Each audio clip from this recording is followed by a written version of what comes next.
The Office of Research Services supports a variety of internal grants programs to support the teaching, research, and service activities of DePaul faculty. These awards are administered by the Quality of Instruction Council, the QIC, the University Research Council, URC, and the Public Service Council, PSC. In this session, we will be highlighting 3 projects. The faculty will share their project outcomes and experiences, and you will have the opportunity to ask them further questions. If you have a question, please type it into the Q&A area at the bottom at any time during this presentation. And if you see a question that you would like to be answered, go ahead and give it a thumbs up, and that will help move it up into the queue.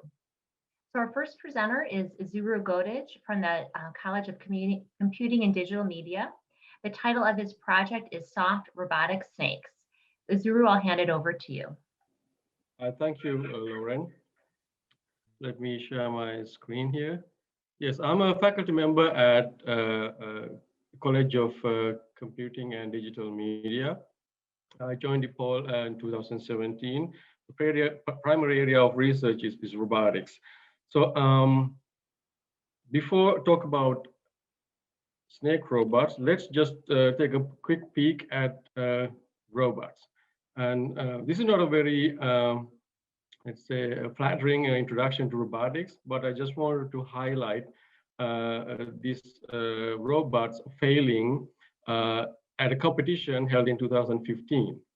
These robots are supposed to help at a disaster response, but fueled by the advancement of the technology, now we have the same robots at a different generation like this.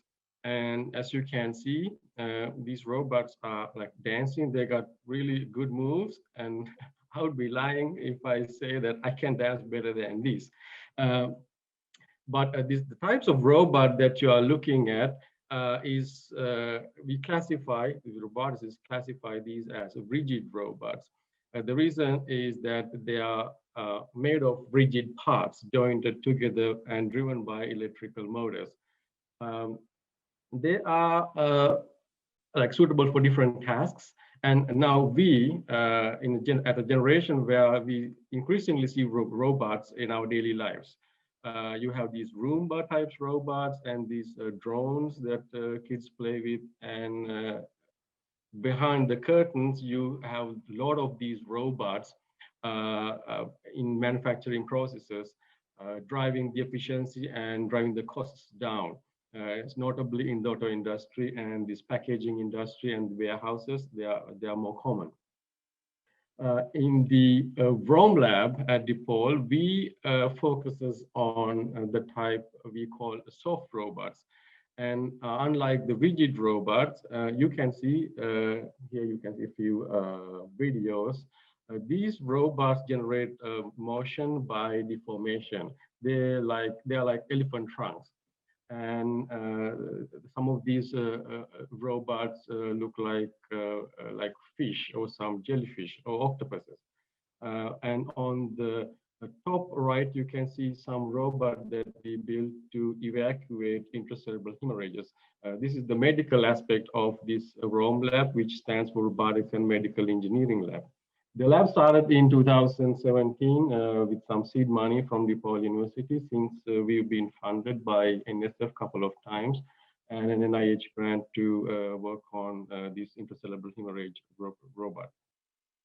One of the other researches that we are trying to solve is to build a robot that can be helpful in disaster response.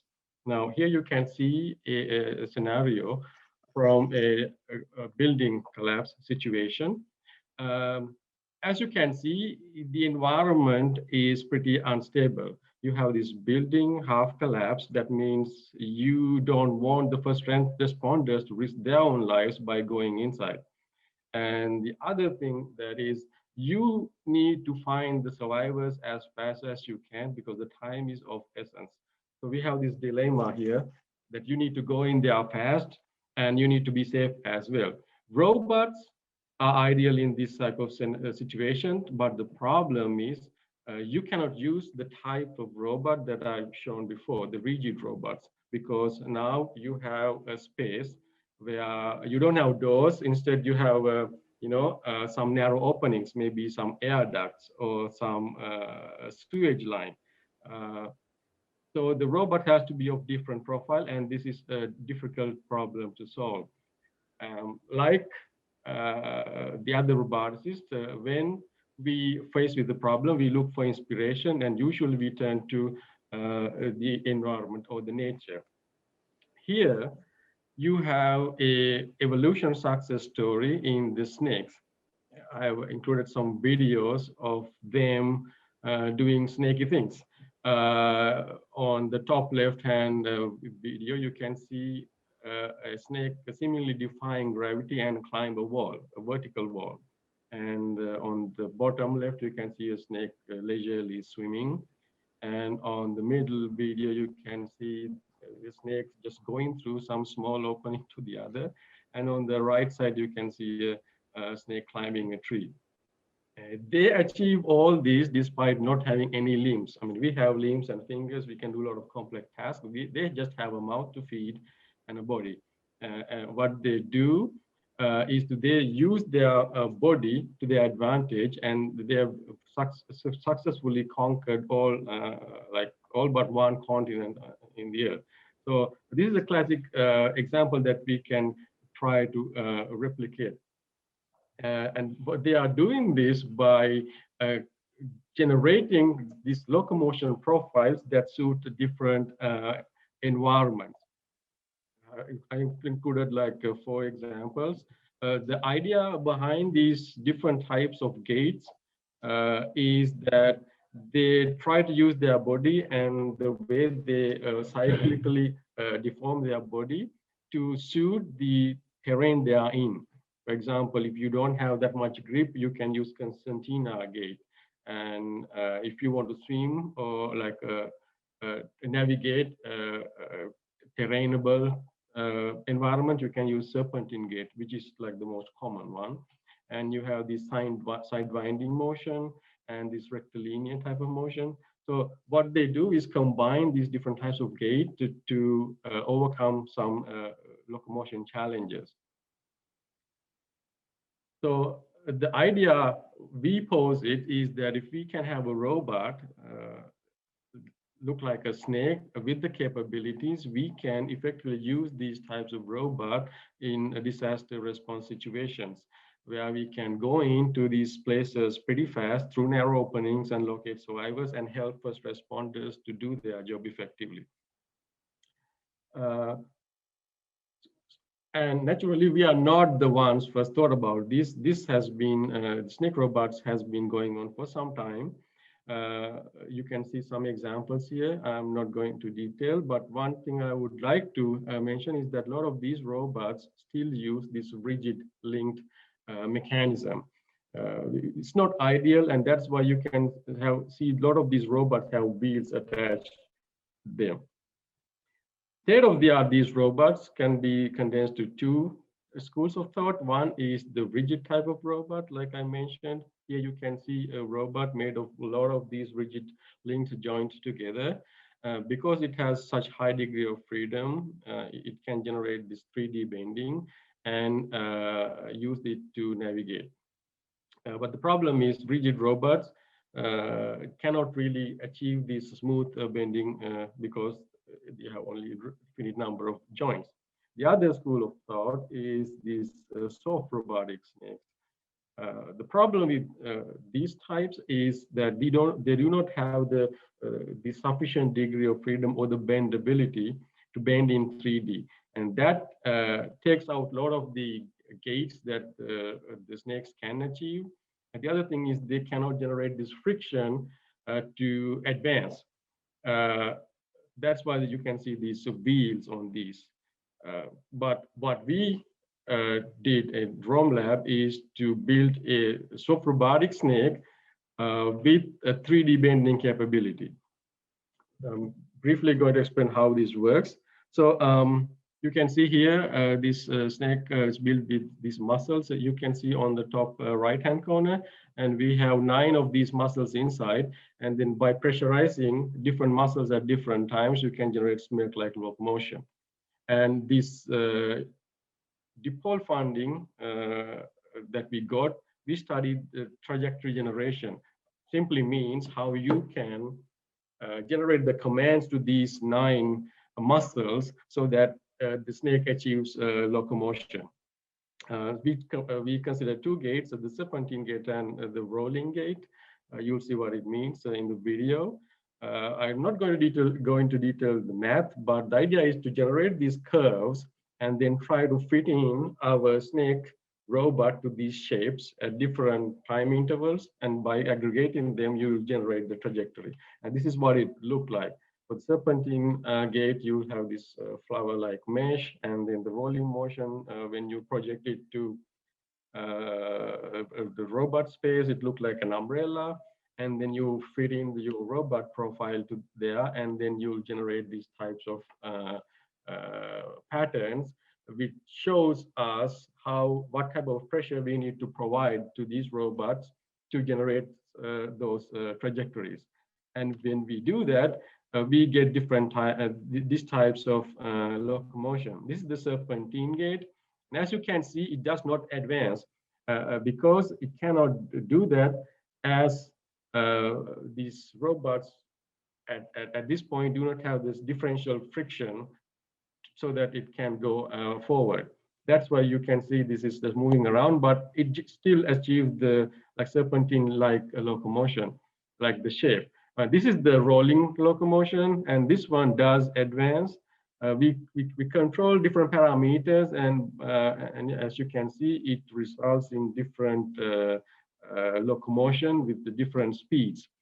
And here you can see the same type of locomotion in the other direction. So the funding from DePaul helped us to achieve this result. And when you plot it, you can see from different parameter changes, we get different mileage, if you will. So with that, the current work try to use evolutionary algorithms to overcome the friction problem. That means we try to combine more parameters so that it can generate more complex shapes so that we can overcome the trajectories.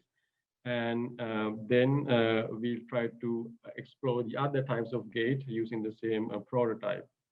And with that, I'd like to thank you for your kind attention. And I'd like to thank especially to Dimtu Darshana, who's the PhD student, put a lot of effort into this, and all the funding, especially by URC and the NSF grants supported this. And with that, I'd be happy to take some questions. So again, if you have any questions, please make sure that those go in the Q&A on the bottom. Just to, I guess, start off. Zuru, first of all, I think when I saw the title of your session, you think snakes. At least this is a snake that I think we'd all agree that we like. Others, I don't know about the rest of you, but I'm a little scared of them. So.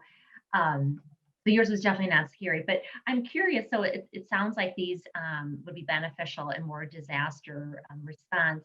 So what do you see then are the next steps of now that you've used your project to then develop your prototype? What are the next steps then to take this further? So the first immediate step is to make it more portable. Right now, since it's uses pneumatic, you need to have this air tube always supplying air pressure. So we proposed to NSF that we want to make it electromechanical. That means battery powered. And that got funded. So that's what we're going to do the next 3 years, hire another student full time and have him or her work on the, make it electromechanical. Have you been able to, maybe if you could describe some of the times when, as you're kind of trying out your robot, have you been able to mimic some of the types of environments that you would, I guess, in the real world? Yeah, that's a good question. So we did these steps, these studies on just the carpeted floor. And now actually we are trying to get it to do the same, try different gates on a sandy environment, we created this kind of arena filled with sands, and the other one is looking at this swimming. So we are in the process of making a kind of a small pool, and then try to see if we can swim. This COVID has been not so helpful in advancing all these things the pace we like, but yeah, we are making progress. Yeah, I'm sure that it makes it tough, especially, I'm not sure if you've had a chance and, I guess, and it's something, much research is written about. And obviously, when you looking through your slides, there's a lot of detail that goes behind your robot. But then, where would you showcase your prototype? What are the types of venues that you would do that? So that's a good question. We wanted to engage in some outreaching activities. So with Professor Lucia Dottori, we were planning to actually bring in some high school students and get them to experience these different breeds of robots. Because when you think about robots, all we can think about those dancing robots, which are mainstream. Yeah. But there are different types of robots. So actually, we couldn't do that outreach activity this like summer break, obviously due to these health issues or like limitations. But we plan to, if possible, we try to continue that this fall. Yeah, and I think that would also help like spread the word about this DePaul's new engineering degree, the cyber-physical system engineering. So so show them some labs and then get them to play with these different types of robots. That's the idea. I think that sounds really fascinating too. I think bringing in high school students to getting them knowledgeable about what you can do with related degrees and actually getting them exposure to that and more of that experiential learning piece. So that sounds great. All right, in that case, I don't see any other questions from the group. So why don't we go on so thank you very much, Azuru, for sharing your snake robot with us. And now hopefully it'll be put to use in the near future. So thank you. Our next presenter demonstrates a collaborative project between Hillary Conklin from the College of Education and Molly Andolina from Political Science. Their project is titled Cultivating Empathic Listening in Democratic Education. So Hillary, I'll hand it over to you then. Great, thanks so much, Lauren. And I'm just going to share my screen here. Thanks everybody for being here today. As Lauren just said, I'm Hillary Conklin. I'm a professor in the College of Education. And as she also said, I'm going to share some collaborative interdisciplinary work that I've been doing with Molly Andolina, who is also a faculty member here at DePaul in the Political Science Department. And we've been working together for a number of years. And this is a piece of a longer research trajectory that Molly and I have been working on. And this piece was supported by a University Research Council grant. So I'm going to talk today about cultivating empathic listening in democratic education. And it's become almost trite and oversaid these days that we're living in these incredibly tumultuous, politically divisive, and economically unequal times.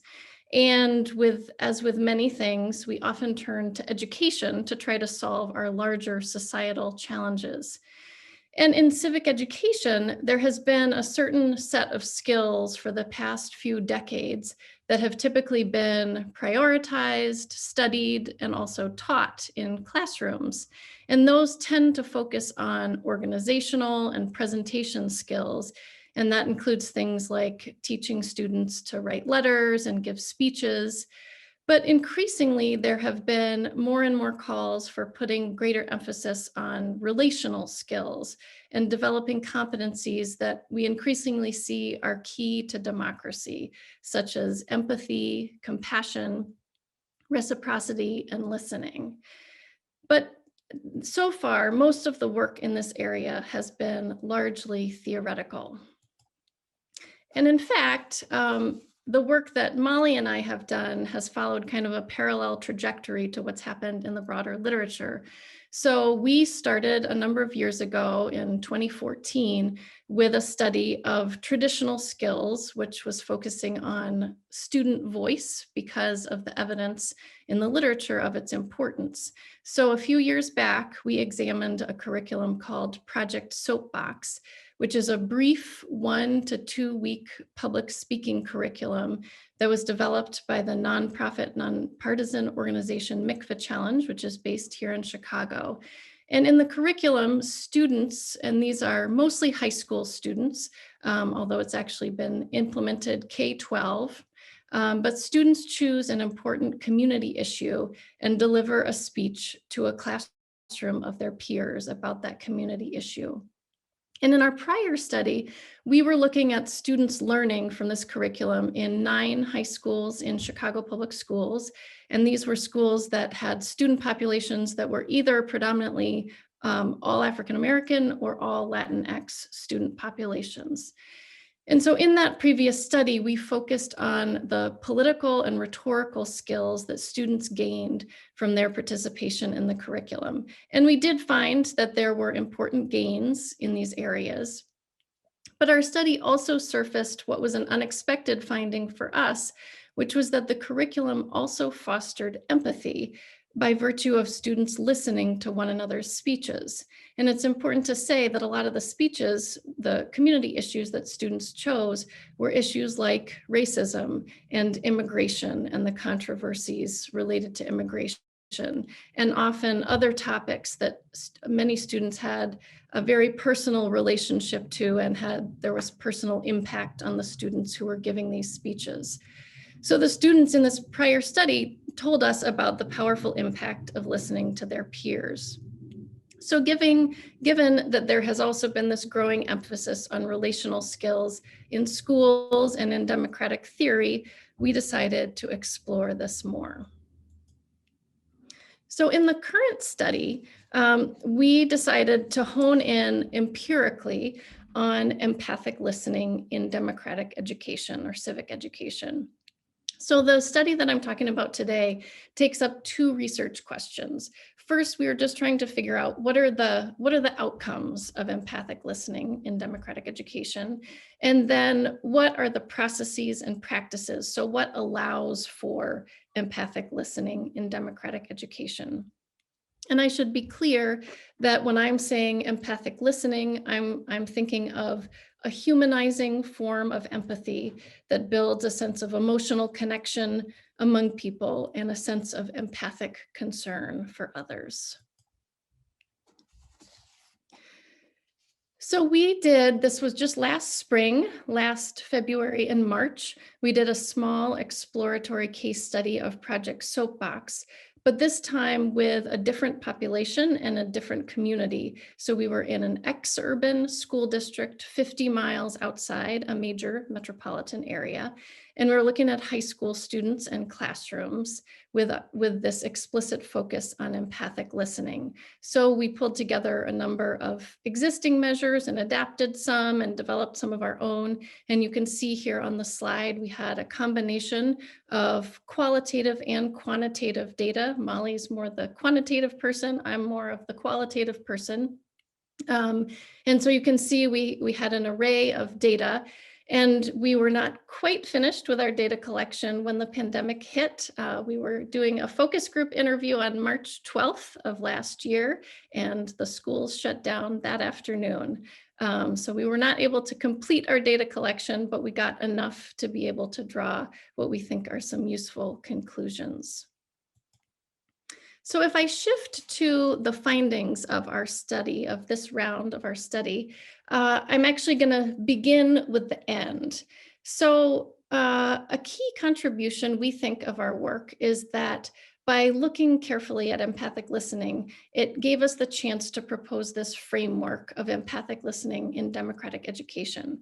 And essentially what our framework is proposing is that if you look on the right side of this visual, in terms of impacts and outcomes. So the data from the present study suggested that listening to Project Soapbox speeches focused on these community issues led to the impacts and outcomes that you see here for the participants involved.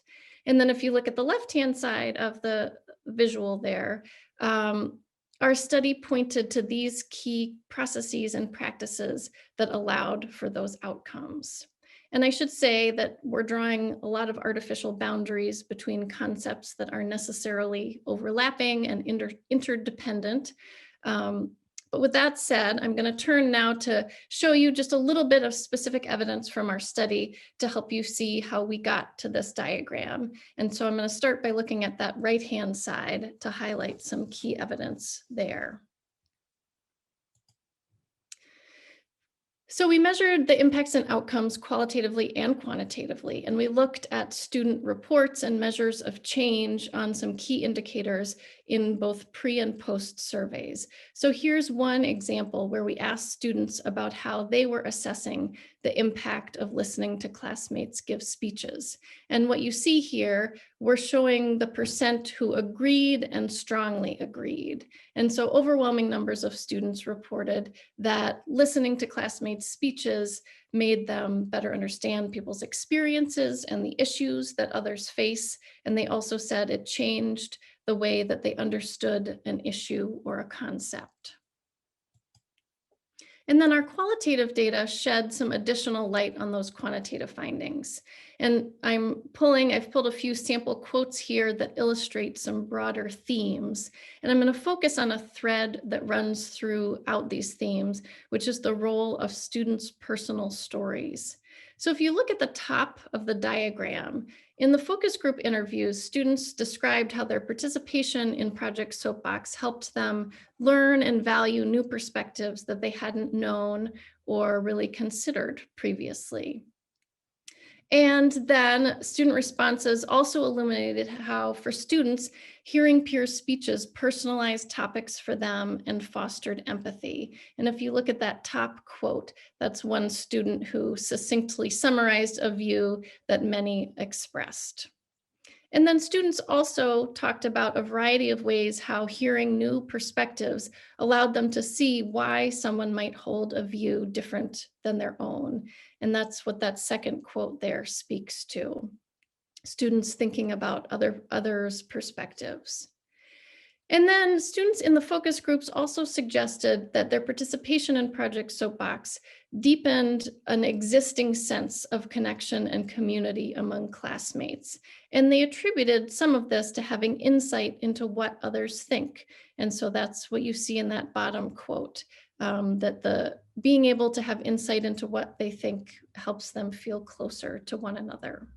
So those are just a few glimpses into the impacts and outcomes. But I'll turn now to what we learned from the data about the conditions and practices that seemed to foster those outcomes. So our data suggested that it was these 4 interrelated conditions or practices that seemed to promote empathic listening. And so first there at the top is deliberate community building practices that surfaced student values. And this is actually, on the one hand, something that's pretty commonly talked about, at least in education, the importance of building community in order to foster a productive learning environment. But something we found particularly noteworthy was that what the students suggested was that a critical aspect of the community building in these classrooms was being able to hear other students' opinions and values. And part of what students explained was that hearing everyone's personal stories and their opinions is what made students feel connected to one another. And then part of what facilitated the building of class community is this idea of reciprocity and equity. The fact that all students spoke as part of Soapbox, and then in turn, all students listened to each other. And the teacher purposefully created this equity. So every student knew that they would have a turn to talk, which in turn made it possible to listen to one another better. And the students also suggested a number of specific practices, active listening practices that they felt were vital. So things like seeing heads nodding or seeing eyebrows raised in response to what they were saying. But then if you look at the bottom of the diagram there, our data highlighted how all these conditions were connected to students being able and willing to be vulnerable. And I've suggested a little bit about this already, but the personal stories that students shared as part of their speeches and their willingness to be emotionally vulnerable seemed to contribute to and set the stage for the empathy that others felt while listening. And it wasn't only the students in the classroom who felt this, but also the adults in the room as well. So you see this quote from the bottom comes from an adult judge who was also listening to these speeches. And then again, this is just an illustration of how the quantitative data mirrors the qualitative findings. So we looked at, in this case, this is measures of change from pre-survey responses to post-survey responses. And we can see that the Project Soapbox curriculum, as implemented by these teachers, provided students with increased opportunities to both listen to another student talk about an issue that was important to them, as well as share experiences about an issue that was important to them. So looking across what we found, our results not only uphold and expand on the results of the earlier study that we did, but this time in a new context among more diverse student participants and now among adults too. But they also provide some empirical support for the theoretical pathway that grounded this study. So one contribution of our work is to propose this framework of empathic listening in democratic education that we think could be a useful tool to not only guide future research, but also guide classroom practice. And with the idea being that we could deepen our collective understanding of how to cultivate what we see as a vital civic capacity. Additionally, these findings showcase how listening in the context of a civic education curriculum can amplify student voices. And I only suggested just the tiniest little bit about this, but our study showed the really powerful impact that happens when those who hold less power in society, and in this case, it was minoritized students, when they have the opportunity to give their perspectives and have those who hold greater power in society, in this case, white students, male students, and adults, having them hear those perspectives was incredibly powerful. And that's a finding that resonates with other research that's been done. Another big contribution, we think, is the finding that, as others have noted, empathy is not a fixed trait, but it actually can be expanded. And one way that it can be expanded is through listening to others as part of intentional classroom instruction in civic education. And given how short Project Soapbox is, only 1 to 2 weeks, our hypothesis is that if empathic listening were actually a deliberate, intentional focus in civic education, repeatedly and over time, the number of students impacted and the depth of their learning would be greater. So to conclude, our work points to the importance of what we prioritize in education generally, but specifically in civic and democratic education, with the idea that when we teach something explicitly, it demonstrates that it's valued and worth instructional time. Thank you. That was really great, Hillary. I think, especially just looking at what's been going on in society now, that the need for this, I think, is even greater. Although probably not just for our students, but obviously adults could probably benefit from it as well. So just as a reminder, if you have any questions for Hillary, to please submit them in the Q&A section at the bottom of your screen. So you mentioned that obviously this was kind of an offshoot of an earlier study that you did with Molly. I'm curious, how did you find that connection between your joint interests, and how did you, I think we talk a lot about the value of collaboration, but sometimes it's hard finding someone that has kind of a shared interest, or maybe it's sort of a different interest, but the two together really kind of can create something more impactful. Yeah, it's interesting and funny. We actually had a mutual outside connection. So it was actually a professor of mine from graduate school who Molly also knew from her work in political science. And she was working at the Spencer Foundation, which has also been a source of funding for this project. And so she was actually the one who knew that both of us were at DePaul. We had never crossed paths before. And so she actually connected us and said, I thought you might be interested in getting to know each other and work together. And I'm exceptionally grateful for the connection because, as you say, it's really hard to find folks that you can work with together. And Molly and I have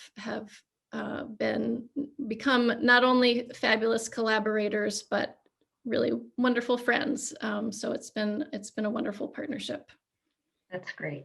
So what advice then do you have for other people? I know obviously you kind of stumbled upon it because of a mutual connection, but do you have any advice for those of us that are interested in more of a collaborative project but don't really know where to start? Yeah, I mean, I think it's a tricky thing.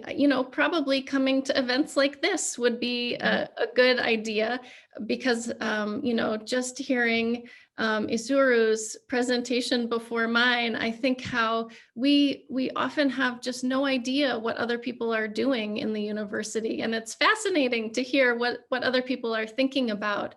And so I think, probably taking advantage of opportunities like this so that we can actually learn in a meaningful way what other people are up to. So yeah, just staying professionally connected and taking advantage of opportunities like this. Right. And I'll do a little plug. I think it is great having an opportunity like Innovation Day. Obviously, in normal circumstances, we could talk with the person next to us. And one thing that we are going to kind of help continue with Innovation Day are these a lunch and learn series, which hopefully will eventually again be in person as another opportunity to learn about things that are happening within the university, but also connect with others, because sometimes that side conversation that you have with someone provides that opportunity. So I have one more question for you too, and I'm not sure if any others want to come through our Q&A section, but I think clearly when we see what's happening in society in this past year, there's a strong need for more empathic listening. So where do you see I think you mentioned kind of next steps for your research, but even do you see any opportunity for your research to kind of continue on to have more broader impact, not just in schools, but just within our society? Yeah, I think Molly and I have been doing a lot of thinking about the next pieces of what we could pursue, and I think we're considering creating some focused listening curriculum that we would ideally implement in our coursework at DePaul, so that it would be something DePaul students experience and learn. And my work, I work with people who are becoming teachers, and then Molly's working with her political science students. And so we have different populations, but different contexts where this work could be applied. And then, we've thought a lot about trying to find different ways that we work with practicing teachers to try to implement some of these ideas at a broader scale. And something we've talked a lot about is in the context we were working in studying, these were all schools where kids were talking to one another, sometimes across a district, because there's a district competition as part of many of the Project Soapbox curriculums. And so students were mostly talking to students who had at least some shared geography. But especially as we look at the state of our country, we think it would be really interesting to see, Project Soapbox is being used in rural New Hampshire. What would happen if we were able to find ways to have students in rural New Hampshire give their speeches or have collaborations with students in Chicago? Mm-hmm. And, Project Soapbox is all over the country, or there are other curricula that do similar sorts of things. But I think the more we can find ways to have to create opportunities for kids and adults alike to listen to one another across geography, across political ideologies, and so forth. We think there's a lot of hope and promise there. Mhm. Certainly a lot of opportunity for that, I think. And I would agree. I think when looking just even at urban versus rural and, different parts of the country, there's lots of different life experiences and viewpoints that understanding that may help their own empathy for, but then maybe it spreads on to their family members and such. So great. Anything else that you wanted to add that I didn't ask you? I don't think right now. Thanks, though. Yep, sure. Well, great. Well, thank you very much. So now I will move on to our final presenter. Our final part of this session is Kate Bruscher from the School of Music, and her project is titled Re-envisioning the Music Chords. So Kate, I'll hand it over to you. Thank you very much, Lauren. I'm going to share my screen and I'll be talking about a QIC departmental initiative grant. So today I'm going to be talking about re-envisioning the music core. And as I said, this was a musical studies grant that we obtained to really begin a process of rethinking our undergraduate music core for really all students, all majors within the School of Music.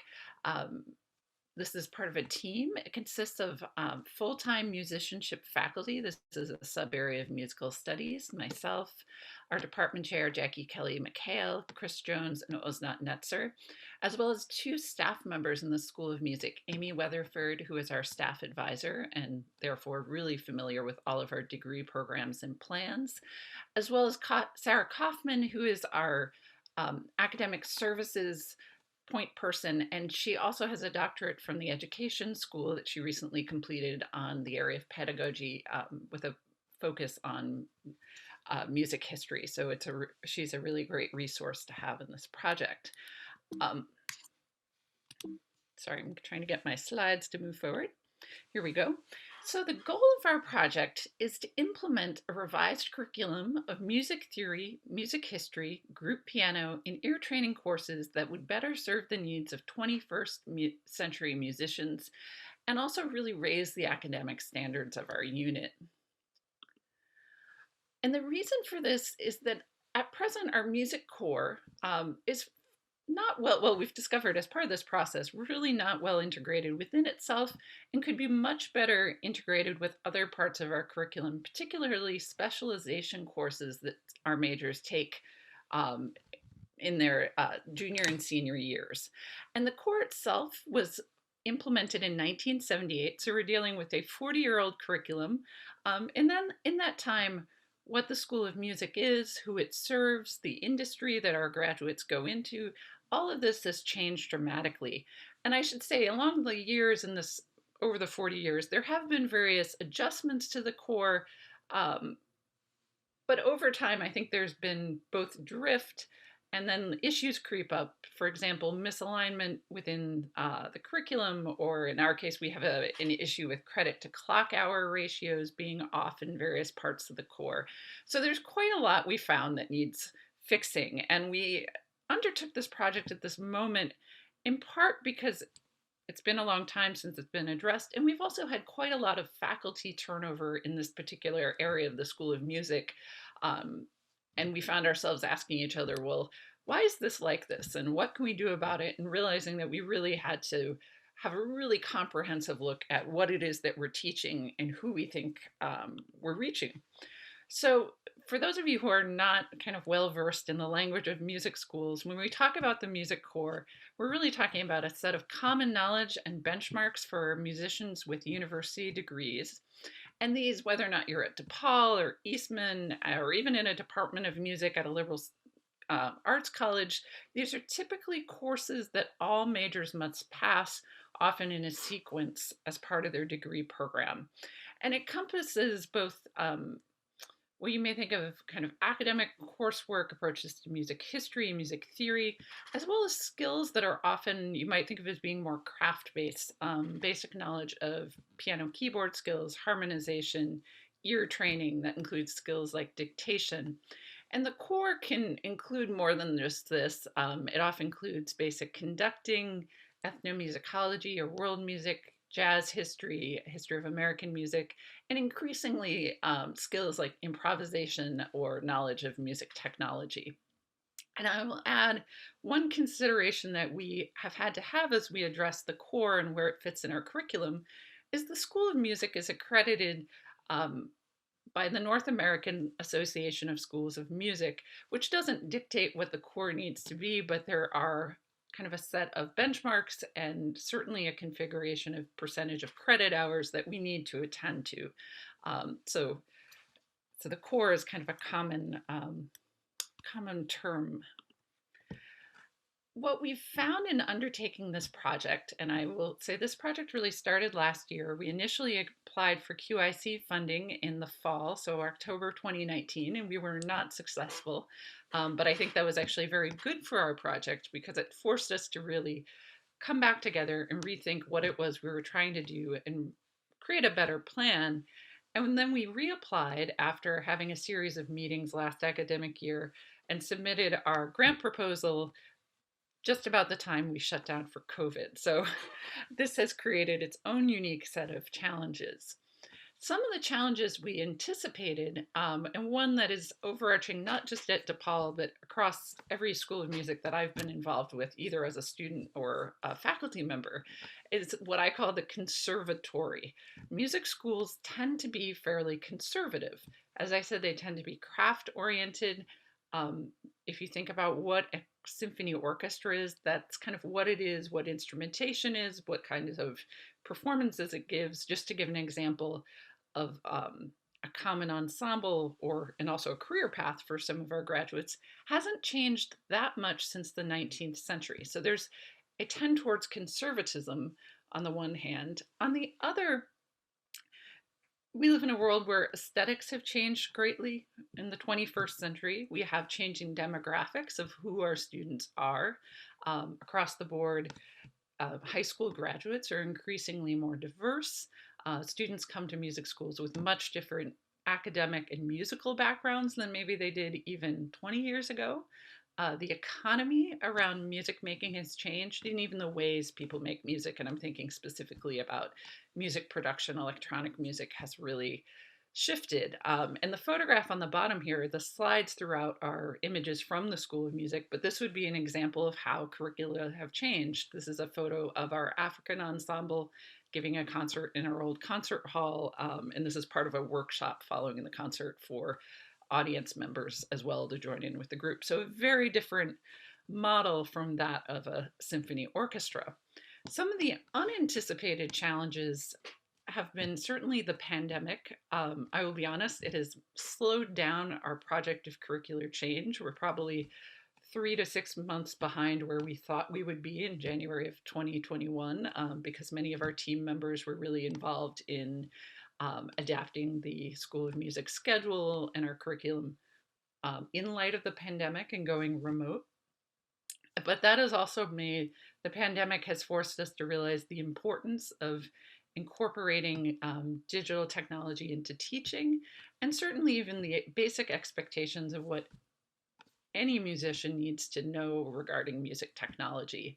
At the moment, the vast majority of collaborative music making is happening asynchronously and is facilitated by technology, whether or not that's the kind of a cappella app recordings that you might see on YouTube, or even just the production of a music video, or certainly even teaching a lesson or a music theory class.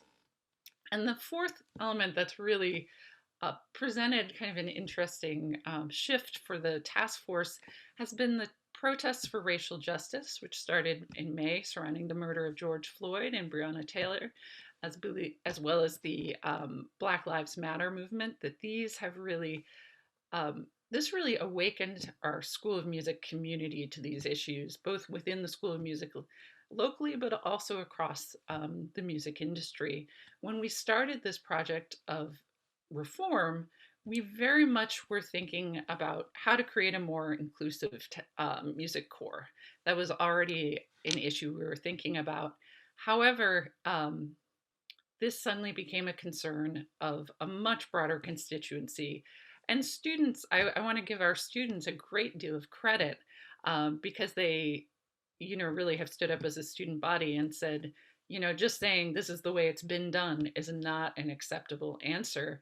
And on the other hand, we have a number of faculty, the vast majority of our faculty, who are beginning to really rethink issues around repertory in particular, um, both bringing in works by composers more representative of who we are as the United States in terms of demographics, but also thinking about issues about how do you think critically to understand performance practice if a work takes into account different musical traditions from around the world. So these are some of the challenges and opportunities that we've really found ourselves working through as we embark on this project.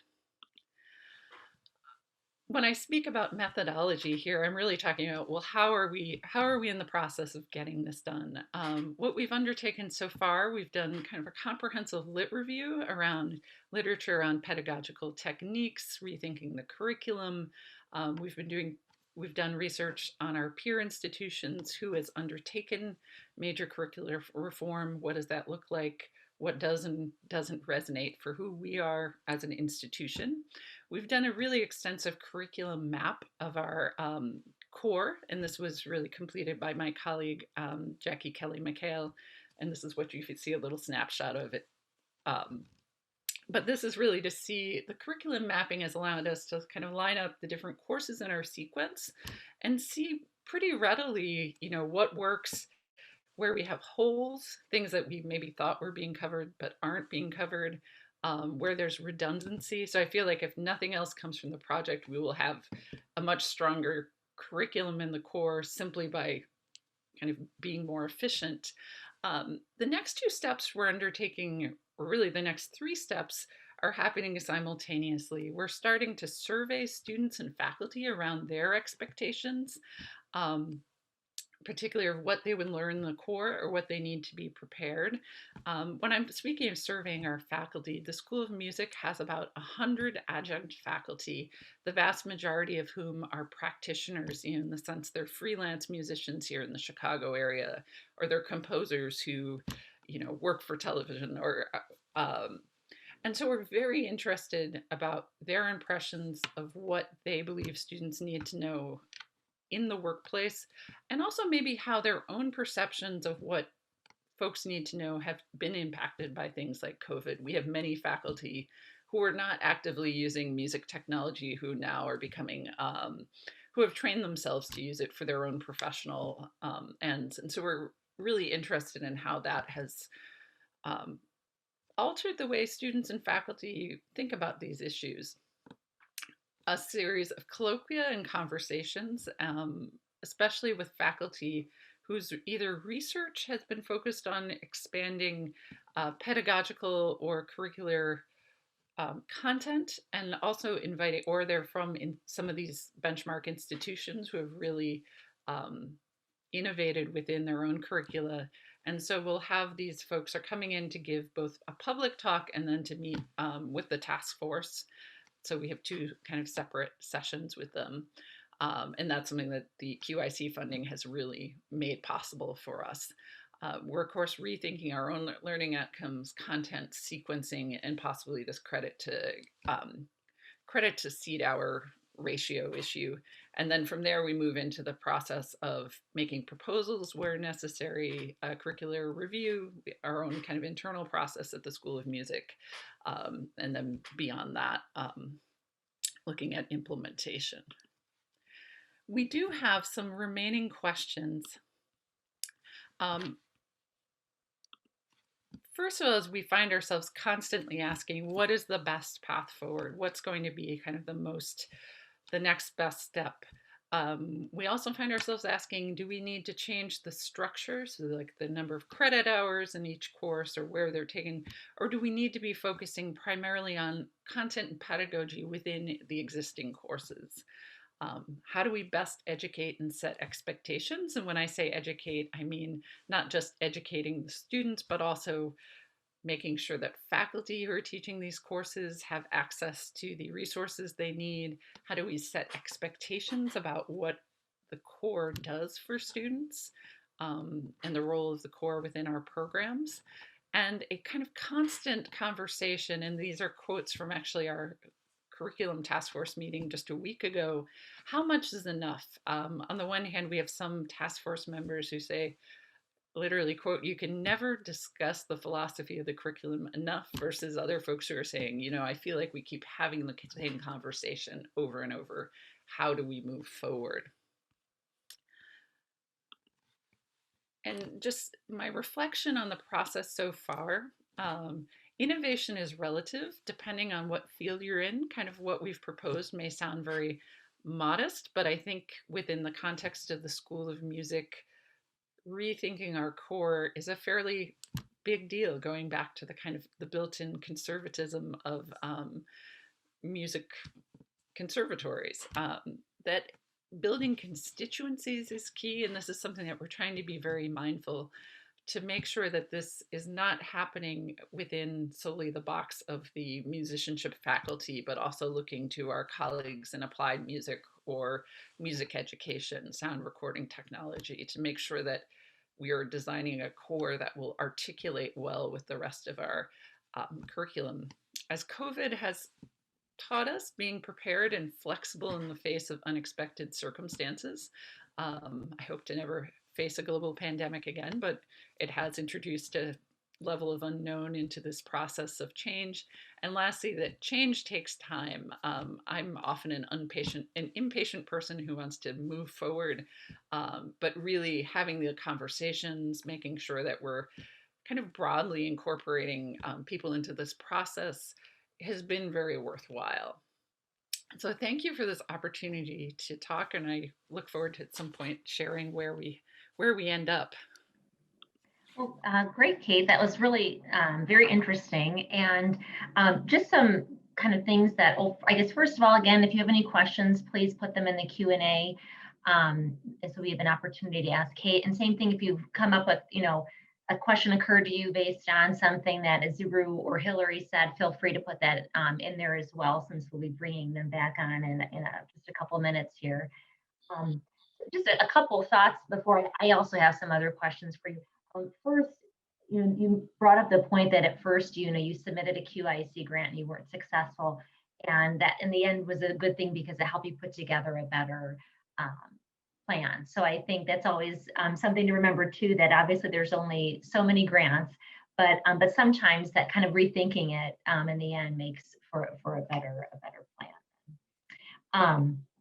The other thing that really stuck out to me, that resonated to me, is your comment about the innovation is relative.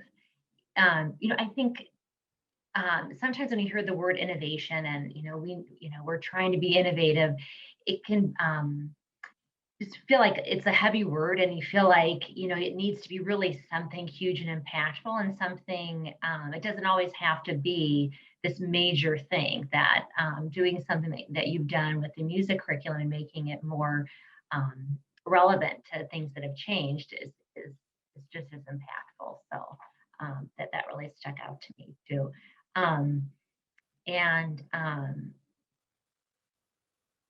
So, and also the fact, I like that sort of your next steps in it, that piece of surveying students and faculty who are the practitioners, I think is such a critical piece of curriculum development too, because obviously we want to attract students and we want them to be interested in our programs and graduate in our programs, but then also to making sure that we're producing graduates that are equipped for what society demands of them. And so that faculty perspective of knowing, okay, this is what I'm seeing in my particular industry. And kind of what you pointed out, the music industry's changed so much that we really need to change with it. So one question I have is, changing a curriculum, as you mentioned, it was almost 40 years ago.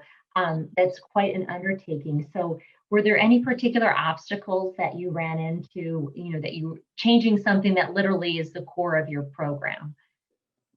I mean, I would say one of that is sort of the major obstacle, I think, is, our tracks are very well worn, in the sense, things have been done this way for a long, for a long time. Mhm. And I think one obstacle that we face often is, our faculty, trying to think of a way to say this so I don't feel like I'm criticizing my colleagues, but we have faculty who are looking at who sometimes faculty, especially who may have been part of the School of Music for a long time, they sometimes do not recognize the degree to which the industry has changed.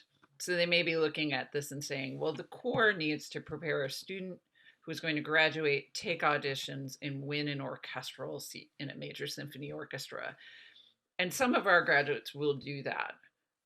But at the same time, we might have a vast majority of students who may even eventually do that, but they might, in the meantime, be freelance. And while they're freelance, they're playing not only in smaller contract orchestras, but they're also playing in, chamber groups or they're doing recordings for commercials, and they're teaching music in after school programs in CPS. And so I think that's something that we're kind of constantly dealing with, is kind of mediating between what might be the long time expected outcome of our degree programs versus like what a student might do in the first 5 years out of the degree program in the present moment.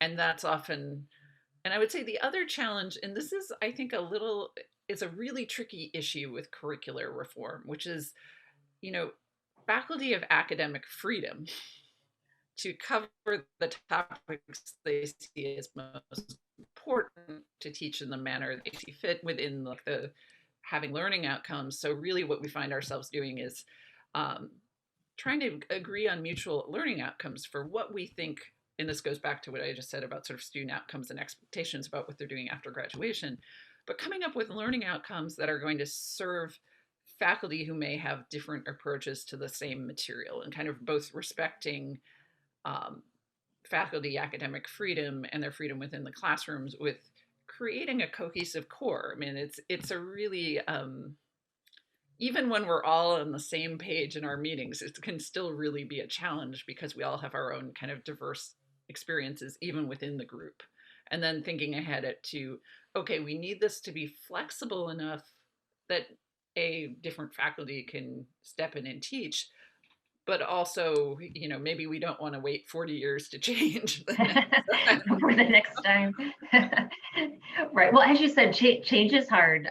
For some of us love it and others don't. So, but it's a hard balance though, to really, kind of your point of this long term of where we think people who are in this program, where we think that they should get to, but then that short term of what, you know, how they establish their careers and where they take that. You never end up, you never know where your career takes you, right? Right. So I had in my questions if you witnessed any changes yet to the music program, but it sounds like, are you still developing these changes, so you really haven't implemented it yet, and or are you starting with some of the coursework, or how do you kind of how are you planning that delivery of that? So the big like overview changes have not happened yet. We were hoping to have like our proposal of new courses or a slate of whatever we had lined up actually done this month, but the pandemic really messed with our timeline. um, so we're not quite there, but we have made, to give an example of a change so there are two changes I would say that have happened right away, is that many faculty, including those in the core, have responded to the students' call for more diverse repertory, a broader, more inclusive approach. And so this is something that we're seeing across the board in the School of Music, whether or not it's in ensembles, but also especially in music theory and music history, where faculty are trying to make sure that they're incorporating more works by faculty of color, even when perhaps textbooks don't reflect that yet. So bringing in additional materials. That's been kind of a major thing that's happened on the ground, even and some of that is happening apart from the curricular reform, this particular task force, but we're trying to make sure as a task force that we're acknowledging the change that is already happening and um, helping make that more sustainable. So it's not just like a faculty member has kind of a, or like or it's happening in a class where a student says, well, what about this composer? I'm really interested in. The faculty member responds in the moment, but kind of making sure that that's being built into our process. Yeah, and I think that's a good point, making sure that our students are able to see diversity within their courses, and whether it's the type of music they listen to or the type of case studies that they cover. So that's definitely important. And I suppose too, then once you do all this, then figuring out how to put different assessments in place then to measure your. Right. That's something I didn't not talk about, that the issue of both assessment and then making sure that we have a really good process for helping students that may arrive at music school not as well prepared. Music theory is kind of its own, it is taught in high schools, but often not at the level that is taught in universities. And some students can come into the School of Music being really excellent musicians in their area, but having almost no music theory. So it's a little bit like if you were teaching a foreign language curriculum and you had some of your students show up ready for French 4 and some of them come in never having spoken a word of French. It's kind of like, how do you make sure that everybody is kind of in the same place or where they need to be, even if that's not the same place when they graduate. I will say the other kind of major change that happened that I think we were looking very closely about how to sustain it is in response to the pandemic. One thing we had talked about at the onset of this project was, being more attentive to music technology, being more savvy about pedagogy, and suddenly with the pandemic, nobody could resist any longer. And so I think that is something that's both like an opportunity. We no longer have to twist our colleagues' arms to get them to think about using new platforms for teaching. Right. we were forced to, right? We were forced to, but then thinking about, well, what really worked? What are the best practices now that we've all had this experience? So once again, that goes to the idea of like, well, how do we sustain the change that is happening in real time? That right, and I think then you can kind of take the bits and pieces that worked well and use that. So one final question that I have for you is, what advice do you have for other faculty who want to approach a significant curriculum change as you did, sort of your takeaways? I'm actually going to go back to, I don't remember if it's maybe it's my second point. The idea of building constituencies is really important. I've found that it really pays off to essentially talk to everybody or everybody who's going to be involved, especially things that are, part of that is anything that's going to be put to a faculty vote. You want people to understand what it is that you're asking them to consider.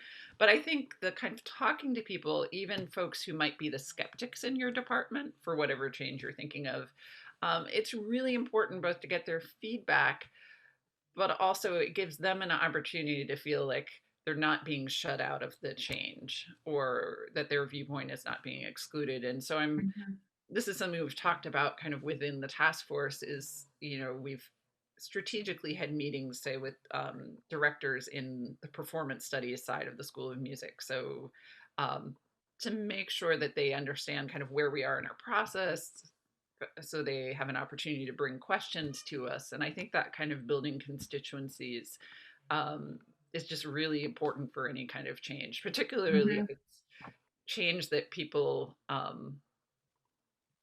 don't know, maybe haven't been a part of for a long time. Or Right. Yeah, I would agree. It's easier to get everyone's buy-in to it in the end. Well, that's great. Well, at this point, I want to bring back Hillary and Azuru as well. And again, if there are any other remaining questions that anyone has, please feel free to put them in the Q&A. I will start with, so this is an opportunity for us to kind of bring everyone back together. Azuru, we did have one question that came in after you had gone off the screen. So I'll pose this to you first. What was your personal inspiration for the snake concept? My personal inspiration for the snake. So actually, I've been working with these trunk-like robots before. When I was working on this, I thought to myself, well, looks like a snake if you put it on the ground. Then I started looking at it like the snake robots and things like that, and see how. I mean, then I read all a bunch of material and where we can apply and so on and so forth. And that's how I got my inspiration for this version, this larger version of Snake Robot. And yeah, since then we will like propose some ideas of how these robots to go inside your, let's say, gut and do some scanning, biopsying, and things like that. Okay, great. And I'll kind of open this up to then Hillary and Kate too, in this idea of inspiration. So what was both of your inspirations behind your particular projects, if you have one? I can chime in, so I'm a former middle school social studies teacher. It's been a while, but I did that in a former life. And I think listening has always been important and interesting to me. When I was a middle school teacher, I always thought about how if you really listened to your students, you learned such important things and you gained such important insights. And I think there's a stereotype about middle school kids that they're horrible and it's an awful age to teach. I happen to have one in the next room, actually. But I was always intrigued by, if you really give them an opportunity to sort of speak about what's important to them, that they have really profound insights about things. So listening has always been an interest of mine. And, the empathy piece, I think it's just it feels so incredibly relevant right now that if we actually try to see one another's humanity, that, it actually might give us a chance to forge together in all of the messiness that we're in right now. Definitely. In my prior life, I did child and family therapy. So I hear you on that listening piece. So Kate, how about you? I would say my inspiration for the curricular change was really coming from two places. One is my disciplinary perspective. I'm an ethnomusicologist. So when I was hired at DePaul, I was actually the first full-time ethnomusicologist, I think, on the faculty ever at the School of Music. And so a lot of what I was being asked to teach, world music survey courses, especially being asked to found a world music ensemble, I often felt like what I was doing was sort of peripheral to everything. And that I was kind of being asked to advocate for both kind of expanding the repertoire and thinking about more inclusive practices. So I was hired at DePaul, I think 14 years ago. And so some of it just feels like I've been biding my time. But I mean, so I think I came in with a particular eye to our curriculum and thinking about, well, where does this fit in? But then really the second piece is our students are incredibly creative. And I found that students be working on these kind of really interesting projects, often really sort of expansive approaches to musicianship or even music making. And the students would often talk about this as something totally apart from what they had learned in the core or were doing in the core. And it really made me think a lot about, well, maybe our core needs to catch up to where our students are. And so that's something that, and then that is something that was among the many things that our students articulated in a series of forums last spring following the racial justice protests. That was something that was really repeated a lot. And so even though the core process, we'd already made our proposal and started our project, we felt that was really something that was emphasized by the student body. For sure. And one final question that I have also is if, since all of you, these are projects that came out of council grants, if you have one piece of advice that you would share to others who are interested in trying to obtain a council grant.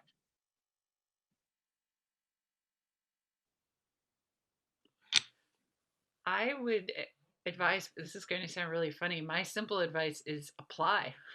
That's true. I've had QRC grants, QIC grants. They've been a really important part of my time at DePaul, and so I really encourage people to apply and to talk to their colleagues who've received them before doing so. But applying is the best First next step. step.